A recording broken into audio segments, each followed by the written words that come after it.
Hello and welcome to our Pioneers in Action interview series, episode 5. I'm Bea Heller, co-founder of the Pioneers. We provide people products and support to startups, scale-ups and growing businesses who want to create a culture they can be proud of. This series is all about the challenges faced by people and culture leaders in growing businesses, how they've approached them, the lessons they've learned along the way, and their top tips for others who are grappling with similar issues in similar situations. In today's episode, I'm talking to Nic Cuthbert, VP of People and Talent at Jiminny. Nic joined Jiminny as a recruitment consultant, charged with doubling their headcount, and quickly realised that their culture was a not-so-secret weapon in attracting and retaining talent. Nic now has a broader people and culture remit, and every time we speak, I'm impressed by the extent to which this is a company that truly lives their values. Nic shares what it is he thinks they do to ensure their values shine through to their people every day. I'm sure you'll take a lot from our conversation. Fantastic. Nic, it is wonderful to have you with me today. And I just want to start our conversation before we get into some juicy people and culture topics with a quick introduction from you. So can you let people know who you are, where you work? Start there. Sure, thanks, Bea. Pleasure to be here as well, by the way. Really good chatting to you. So I'm Nic. I'm VP of People and Talent at Jiminny. We're a conversation intelligence platform, B2B arena, and I've actually been here coming up for a year in Jan, but officially in post since July. Okay. Yeah, and it's an amazing place. Awesome. Yes, I've heard quite a bit about Jiminny from you over the last couple of months, so looking forward to getting into this. Just maybe a good place to start. What was it about Jiminny that convinced you this was the place for you? You should join. You should come and help make their people and culture fantastic. Yeah, great question. It's one I sort of get into when I'm interviewing people as well, and really good interviews tend to be them asking me how I'm doing or why I joined. So I love the question. I started off on a contracting basis in Jan, so I came in with a remit just to lift a headcount by X factor. We were in a growth phase at the time, and that's what I did. I came in, I looked at what we were doing, looked at the headcount that we needed to increase and just got on with doing that. It meant that I worked really closely with the senior leaders within the business. And around sort of June time, Tom, the CEO, said, look, I think we need to make this a permanent fixture, make you a permanent fixture, make the role VP of People and Talent, broaden it out past recruitment, still focus on that. And it took me, no time at all to decide that, yeah, absolutely, that was a good call for me. It ticks a number of the boxes for me. It's in the startup space. Love working in a fast-moving, highly agile business. I don't think I do well in very large corporate settings, and that's not what we are. So that's good. Fantastic growth curve, really exciting times. Series A landed in August. Just makes it a really invigorating place to be, with lots of really good challenges to get involved with. So it was a really easy decision for me. Yeah, it sounds like a dream. And in those sort of between January and July where you're contracting, were there things that surprised you about joining the company that maybe you hadn't expected, or any particular challenges that you had to face as you were trying to increase the headcount through that time? Yeah, I think the challenges were the same as would be for any business that over a period of a few years and then is looking to expand, which is how do we do this? What processes do we have in place at the moment that work? What do we have that maybe doesn't work? And it was getting to grips with all of those, understanding the business and then the culture and then the process and procedures, and then building on those, either refining, keeping, or building new. And just for a bit of context, how many people were you in January, and what was your remit, and where are you now? So we were in January, we were probably 35, 36, somewhere around there. I know that the middle of last year we had 25, and we're now on 70, 78, I think. Yeah, so over doubled in headcount Yeah, since you yeah, joined. and a lot of that happened in a very short period of time. So when I came in Jan, obviously there was a slight delay before headcount started to increase. So within maybe from February or March onwards, the numbers started increasing rapidly. And what were the biggest things you felt you needed to get right as you were going through that, really, as people were joining on quite quick succession? What were some of the things that you felt we must get this right in order to sort of grow successfully? I think, and it was really fast paced, and I, looking back, it would have been, I would have preferred to have perhaps been a bit more clear in some of the processes that I wanted to bring in, but there wasn't the time. So I worked with what I had, and I think the overriding thing to get right was the culture fit, really. The other bits were a little bit trial and error, because the teams were growing and people didn't quite understand exactly what skill sets would be needed. It was more important to focus on, is this individual right for us as a business, right for where we are now, but also right for where we're going to be in a year, 2 years, 3 years time. How did you do that? What was we've talked about a sort of culture fit, culture ad interview. Was that the only thing you did? And even just that, what did that look like?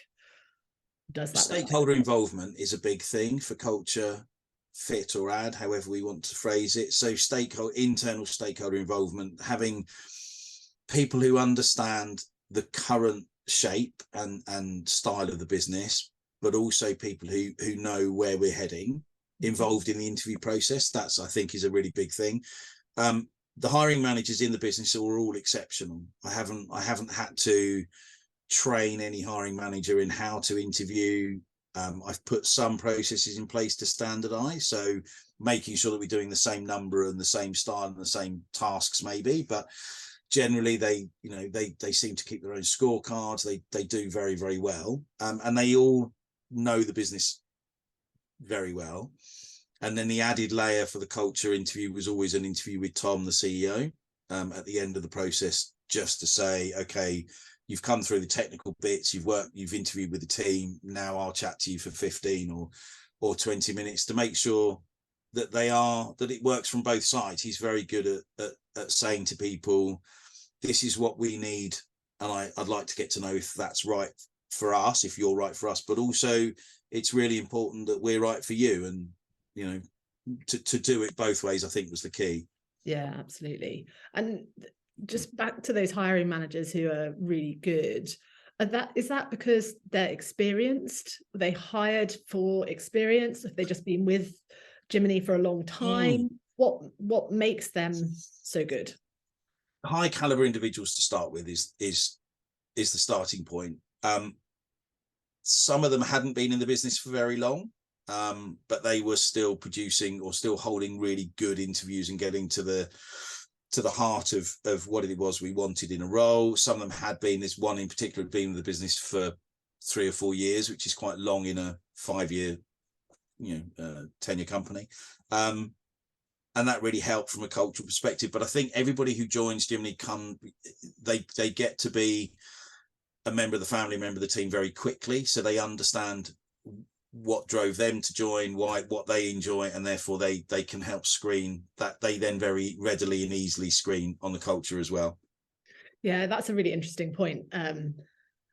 There's something about people hiring managers having been there for a long time and really knowing the business intimately. And on the flip side, if you've not been there for that long, you've had the recent experience of joining, and therefore some of those things might be fresher in your mind about what that experience from an outsider might be like. So both of those things can have real value in a recruitment process. Yeah, absolutely.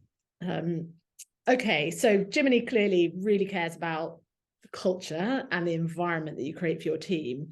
Why? What is it? Do the founders see an opportunity in terms of employer brand, in terms of what is it that makes Jiminny care about this stuff? Yeah, I haven't worked in a startup business that doesn't care about their culture. There's the first point. I think any business who didn't care about their culture would be just getting it intrinsically wrong, I think. And let's be honest, if you're working with a founder, CEO and founding team, the chances are they had very strong whys to start their business anyway, and they help form part of the culture, though that why sort of bleeds out through the whole business. And those individuals, the founding individuals, have strong sets of values normally, and that's what becomes the company. The backbone of any company culture is that set of values, and they tend to be driven by the founders. But I think they also understand that there's a strong commercial link between having highly engaged, really enthusiastic, very bought into business by the staff. There's a strong commercial element to that.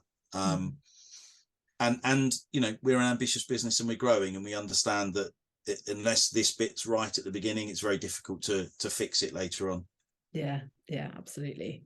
Okay, so you hire great people. You have a great recruitment process, clearly built by an expert, that you know, helps you find the best talent. You're able to sell Jiminny as a place to work in terms of, you know, got fantastic employer brand and people who are prepared to sell the place during the recruitment process. Once people join, what does Jiminny do to continue to reinforce the culture of the business? And you touched on values there as well. What are some of the things that you think Jiminny does that are so effective?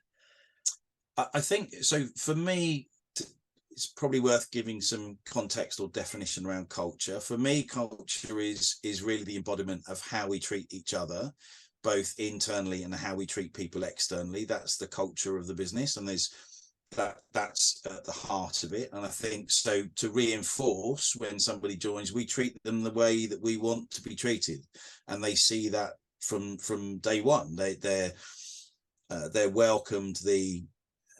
We have a no email policy, internal email policy. So all of our communications are on Slack, internal comms are on Slack. And when somebody joins, you know, the channel's flooded with welcomes and sort of, you know, emojis and waves, and one-to-ones are booked and times booked in calendars. And we're building out the onboarding process as we go to make it as effective as it can be, but everybody jumps in with that. So the culture is very much alive, and people are made aware of what the culture is before they join, and when they join, it becomes self-evident. And I think that's really important because it's something we do every day. To help back up the values and the culture, we have an internal recognition system. It's through Reward Gateway. It's called the Loop, and it has e-cards that we can send internally. And the e-cards are all around the values that we have in the business. And as somebody who sees all the e-cards, they're pinging around all the time. And you know, they're used for recognition and kudos, and the whole of the business gets to see that, you know, somebody has thanked somebody else for being a hero, or being brave, or being living one of the other values. And that's really important. We send a lot of those all the time. Do they ping through? Random technical question. Do they ping through on Slack as well? As in, is that where you see them rather than it's a sort of So they sit in the Loop, and you create them in the Loop, and then it's integrated into Slack. So as soon as you send it to the individual, the rest of the company sees it as well. So it's a nice touch, and you see them. And then every week we go through all of the e-cards as well, and they're all on screen, and everybody sees the recognition that everybody else is getting.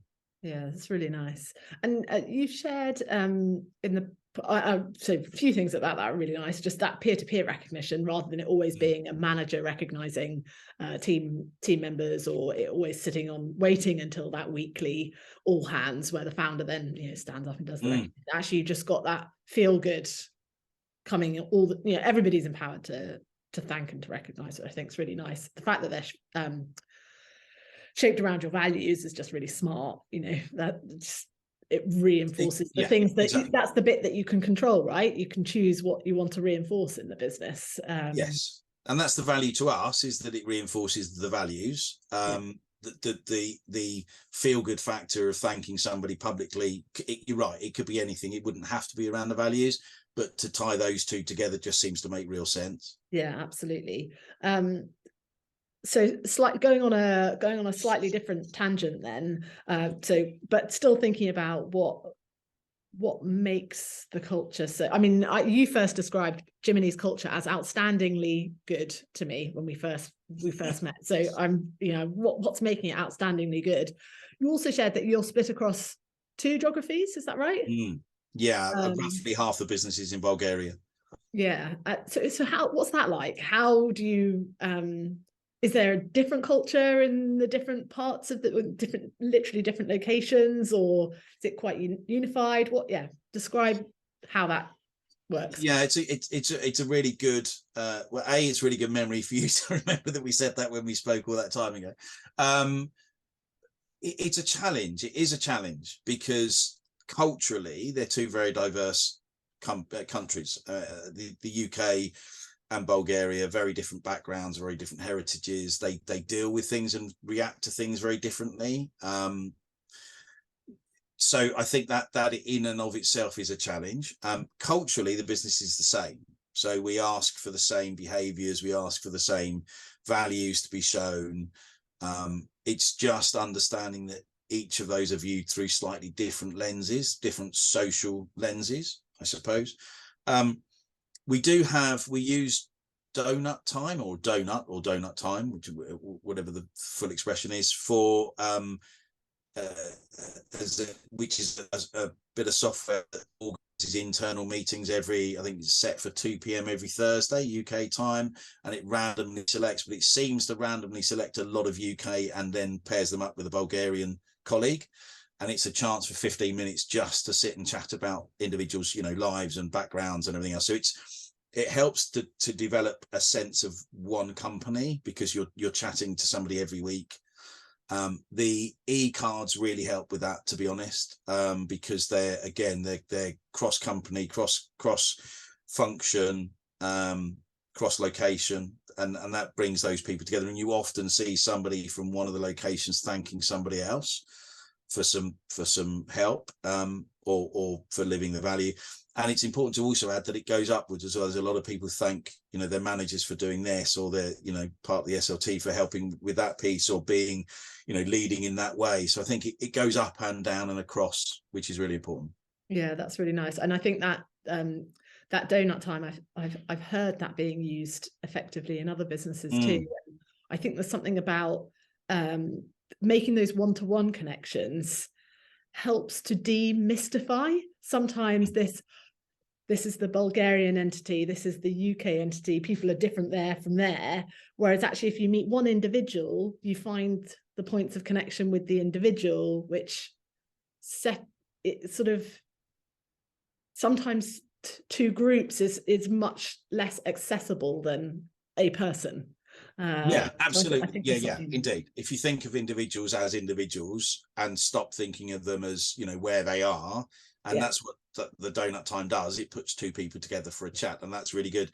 And I should also add that what we tend to do or what we've done as a business is twice a year we bring the whole business together physically as well.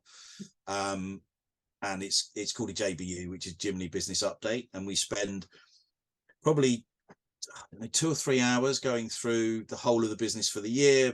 And if it's the one at the beginning of the year, then it's a quick roundup of a quarter and then the plan ahead for the rest of the year. Or if it's the one towards the end of the year, it's a roundup of what we've done. And then we spend more hours socializing and just getting together and realizing that we're pulling in the same direction, we're all doing the same thing. And I think it's important to, so we're split geographically, but it's teams as well. So all of our engineering team is in Bulgaria, and all of the product team is in Bulgaria. All of the commercial teams are in the UK. So it's important as well to make everybody understand that it's a unified process, that one doesn't live in isolation outside of the other. We all need each other, irrespective of where we are, and the JBUs do that as well. Yeah, that's really nice. I think I hadn't appreciated that you were not only sort of the geographical split, also went along functional lines. Which, the risk with that is you create even greater silos than most companies already struggle with between functions. And so all the more important to bring people together. So are you generally remote working, or are you in two offices in those two locations, or how's that working for you at the moment?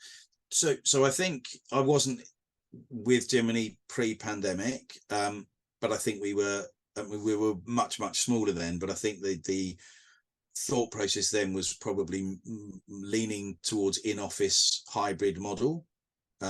Never fully in office, but probably leaning towards more of an office presence. And then we've definitely moved towards more at home bias on a hybrid model. There are some roles that are almost entirely remote, and we're happy with that.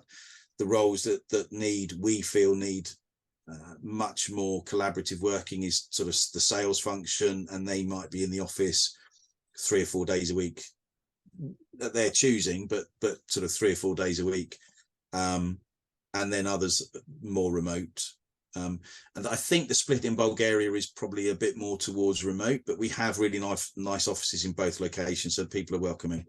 Yeah, it sounds like you're in that transition that most companies are at the moment, which is we've kind of, I was reading something the other day that's we're going from ad hoc flexible working or hybrid working in 2022 to looking at 2023 and going, we need to be a bit more systematic or thought-led in the way that we support remote, hybrid, or in-office working, or whatever the answer is. Yeah. But most people have muddled through in 2022, frankly, not really knowing what the rules might be and how the world might change through the year. And now we're looking ahead going, what's actually going to work for us?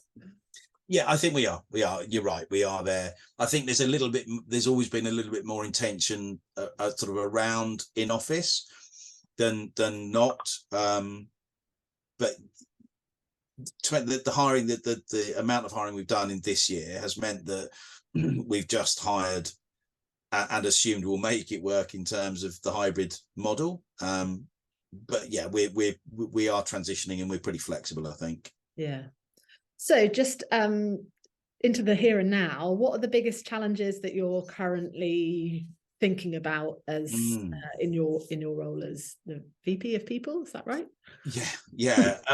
So it's a bit of a pivotal time for me because the hiring is slowing down. We're coming towards the end of the year. We've got 2 or 3 open roles across the business at the moment, so I can look much more inwardly and start focusing a bit more on the people piece. I think, like every business, cost of living crisis, mental health and well-being, supporting people as much as we can, whilst also understanding that we're facing pretty tough macroeconomic climate, really. We're trying to balance those two things and support people as much as we can, talking about what we can put in place early next year. We need to address the benefits offering that we have, but what do we bring in first? What do we focus on? That's the sort of piece I'm looking at the moment. I think that, and the challenge around that is what does the next 6 months to a year look like financially for everybody? Yeah, businesses and individuals. If I may, I think going into that though with a strong sense of what your values are, I believe massively helps with decision making around that.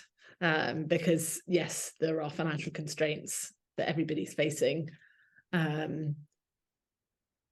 Making it purely a financial decision can be quite challenging in terms of the message that sends to people. But if you have a really strong sense of values that are really well lived in the business, it's easier to identify these are the things that we should invest in with the money that we do have available, because they're in line with our values.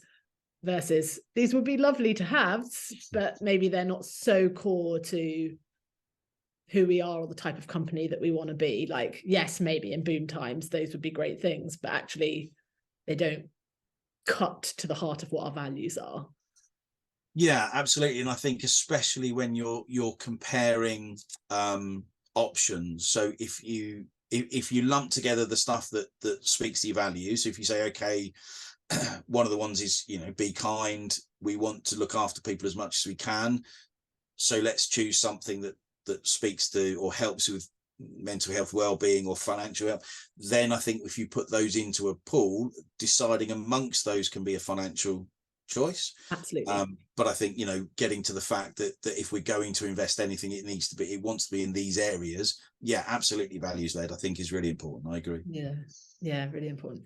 Okay, so then looking ahead to the future, where do you personally want to be in sort of, I don't know, 2-3 years time, and where do you see Jiminny in that time? I know that's quite a hard question because the world of startups change quickly, but yeah, maybe the personal question first. It's a good question, and I probably should have given it some thought, but I don't I don't know is the answer. I'll be here as long as I've got something to do, some value to add, and some ability to help grow the business. Then I'll be here. I've got no reason not to be. If at some stage there's a chief people officer role or whatever that is, then great. It's for me, it's the journey we've been on so far has been really exciting to see where we can go over the next few years. As I said, we had the Series A investment in August. To tie the two answers together, I suppose, is we've got Event Horizons coming. We've got another round of investment in 2 years' time, or we've got working towards an IPO, or working towards some sort of position in the market. And I think I'll do all that I can do to help us get there. I would love to do more for the in and around the people as well. We've got an amazing bunch of people. We were out for one of the Christmas do's on Thursday of last week, and I was just blown away by how good everybody is, how engaged they are, how well suited to us they are, how I think we are well suited to them and their career aspirations, and building on that is really exciting. And that's what I would see myself doing over the next couple of years. And I think helping us to get to the doubling, tripling, quadrupling of ARR over the next few years that we've got on the horizon is just what I'll be focusing on, I think. Yeah, and it's exciting. I want to come back to the point you make about being at a Christmas party and being able to literally see all your team in one place. So a founder MD that I work with, who's it's his favorite time every year, not for himself, but for being able to see his whole company in one place and the team, enjoying their Christmas celebrations. And the value for him in bringing everybody together is that sense of, how can we not be successful with this fantastic group of people? And there's that, I think, for leaders in any business, you can sit there and go, how much money are we spending investing in a Christmas party? Or you can go to the Christmas party and go, what a great group of people that we've got. We've got to be, we can make this we can't fail to be successful with this group around us. So I think that's a really nice point of reflection for leaders. Yeah, absolutely. And I think the opportunity to do that, especially as we just said in today's remote and hybrid world, it doesn't come about very often. And to see most people in one space at a time, and that's going back to what we said about the JBUs, the Jiminny Business Updates, the biannual event. That's the whole business then. That's Bulgaria and the UK together in one space, and it is that opportunity to look around and say, we've got us to here. These people have got us to here, and they are an amazing bunch of people. And it is then really exciting to think what you can build on from there. Yeah, absolutely. It's a great opportunity. Yeah, fantastic. And it's also good to get some karaoke in. Of course, yeah. Nobody wants me in a karaoke room. No, not me. Thank you, Nic. I really appreciate you sharing that insight into Jiminny. It's clearly a fantastic company to work for, and I wish you all the best over the challenging months that many of startups have ahead. But with that group, I'm no doubt you'll be successful. Smashing. Thank you ever so much, Pete. Really enjoyed it.